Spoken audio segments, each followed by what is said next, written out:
Bonjour, ici Sébastien d'actualité-dvd.com et aujourd'hui je vais vous parler du coffret DVD de Dukes of Hazzard The Complete Collection qui met en vedette Tom Wopat, John Schneider, Catherine Bach, Denver Pyle, James Best et Sorrel Book.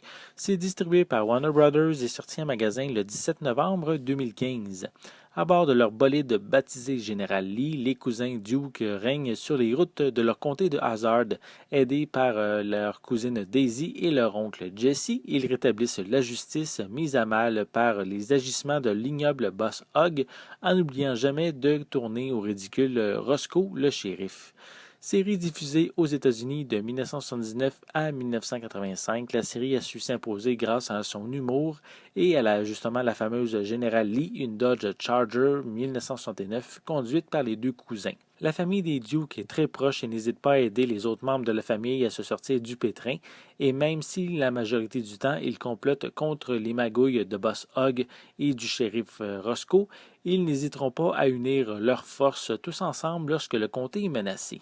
L'oncle Jesse correspond à la figure paternelle et protecteur. Les autres membres de la famille écoutent vraiment ses sages réflexions.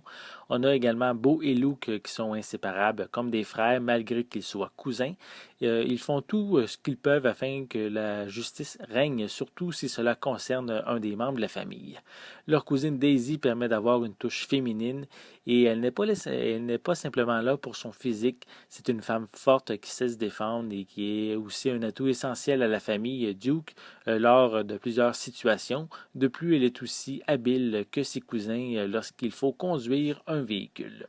Le côté humoristique vient surtout de Boss Hogg et du shérif. Leurs plans sont souvent un peu loufoques. Ils se retrouvent régulièrement dans des situations embarrassantes et leur expression faciale, quand ça tourne pas justement comme ils veulent, ben, ça nous arrache vraiment un sourire quasiment chaque fois. C'est immanquable. Leurs personnages sont quand même un petit peu clichés. Boss Hogg et Buddenheim pensent qu'à s'enrichir, tandis que Roscoe semble un peu niais, mais quand même très attachant.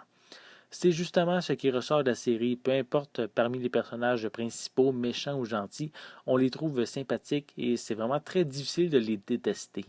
Pour la fameuse General Lee, ce n'est pas justement une simple voiture, elle fait partie de la série. Avec ses portes soudées et sa couleur orange, elle réussit à séduire les spectateurs et est même devenue une légende. Il ne faut pas oublier non plus son klaxon qui est quand même particulier, qui lui donne une identité propre. En fait, la série laisse une place importante aux différentes voitures et aux multiples poursuites. C'est important de noter que lors de la 5e saison, les acteurs Tom Wopat et John Schneider ne sont pas les vedettes suite à un différend salarial. Ils ont été remplacés par Byron Cherry pour le rôle de Coy Duke et Christopher Mayer pour le rôle de Vance Duke, qui sont deux autres membres de la famille. Ils ressemblent beaucoup physiquement à Bo et Luke, qui ont aussi des traits de caractère qui sont sensiblement pareils, et la production n'ont pas réussi à duper les fans, et après plusieurs mécontentements de leur part, les acteurs originaux sont revenus pour les 2 dernières saisons. Par la suite, le coffret contient 2 longs métrages qui sont en fait l'adaptation de la série télé.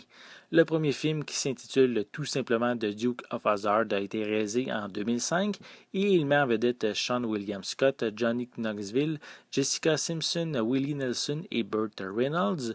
Malgré une histoire simpliste qui aurait pu être un épisode et quelques raccourcis scénaristiques, je trouve que le film garde quand même l'essentiel de la série télé. Le second film, qui s'appelle The Duke of Hazzard The Beginning, a été réalisé en 2006 avec une sortie directement en vidéo. Il met en vedette Jonathan Bennett, Randy Wayne, April Scott, Christopher McDonald et Willie Nelson, qui reprend son rôle de l'oncle Jesse. La base de l'histoire raconte comment les cousins se sont rencontrés, comment Daisy est devenue sexy, et on raconte également les origines de la Générale Lee.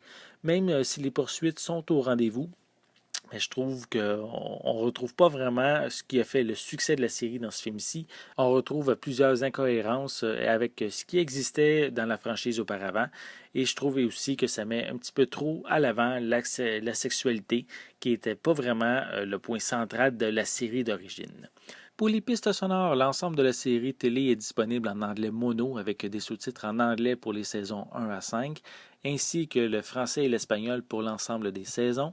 Les longs métrages sont disponibles tant qu'à eux en anglais 5.1 avec des sous-titres en anglais et français, en plus de l'espagnol pour le long métrage de 2005. Pour les suppléments, on en retrouve une tonne qui sont répartis sur les différents disques des 7 saisons de la série. Vous retrouverez la liste détaillée sur la fiche du film qui est disponible sur mon site actualité-dvd.com. Mais en gros, on retrouve des commentaires audio, on a également une featurette sur le 20e anniversaire de la série. On a des entrevues avec les acteurs et les membres de la production. On a des screen tests. On a un documentaire sur le 25e anniversaire du festival Duke of Hazzard qui a eu lieu dans le Tennessee. On a un arbre généalogique de la famille Duke. On a également un documentaire avec les membres de la production qui explique pourquoi la série a été un succès. On a une vidéo avec les cascadeurs qui ont eu un travail important dans la production de la série. On a une vidéo présentant les lieux de tournage, une featurette qui est également dédiée à la Dodge Charger. On a aussi un hommage à Waylon Jennings qui composa le thème musical de la série, en plus d'être le narrateur qu'on entend dans les épisodes. En ce qui concerne les deux longs métrages, on retrouve comme supplément pour le premier film une sorte de making-of via quelques featurettes. On a des bonus à propos des cascades et de la Dodge Charger General Lee. On a également une featurette sur le personnage de Daisy Duke. On a un vidéoclip de Jessica Simpson. On a des scènes supplémentaires non présentées lors de sa sortie au cinéma. Et on a également des bandes annonces. Pour le second film, on retrouve des vidéos sur les différents personnages et leurs interprètes, avec des séquences dans les coulisses. On a un vidéoclip ainsi que des bandes annonces. The Duke of Hazzard The Complete Collection est un excellent divertissement rythmé offrant un bon mélange entre humour et poursuite avec un petit soupçon dramatique. Malheureusement, les fans ayant déjà les coffrets individuels seront déçus d'apprendre qu'aucun nouveau contenu n'a été inclus dans ce coffret-ci. De plus, comme le nom du coffret le laisse entendre, la collection malheureusement n'est pas complète. Il existe la série Enos qui a été réalisée en 1980 qui ne durera qu'une saison, dans laquelle on suit l'ancien shérif adjoint qui a eu une promotion à Los Angeles. Certains personnages de la série originale y font même une apparition. On a également une série animée qui a été réalisée en 1983 qui s'appelle The Dukes, où les acteurs originaux ont prêté leur voix. Et on a également les deux téléfilms The Dukes of Hazzard Reunion et The Dukes of Hazzard Hazzard in Hollywood qui ont été produits respectivement en 1987 et 2000 dans lesquels les acteurs originaux reprennent leur rôle et malheureusement ce nouveau contenu-là n'est pas disponible dans ce coffret-ci. Qu'est-ce qui concerne les deux téléfilms, je sais qu'on peut les acheter individuellement, c'est disponible dans un coffret qui contient les deux films. Malgré tout, c'est un coffret à posséder pour tous les amateurs de la franchise et de la General Lee, bien sûr. C'était Sébastien, merci et bon visionnement.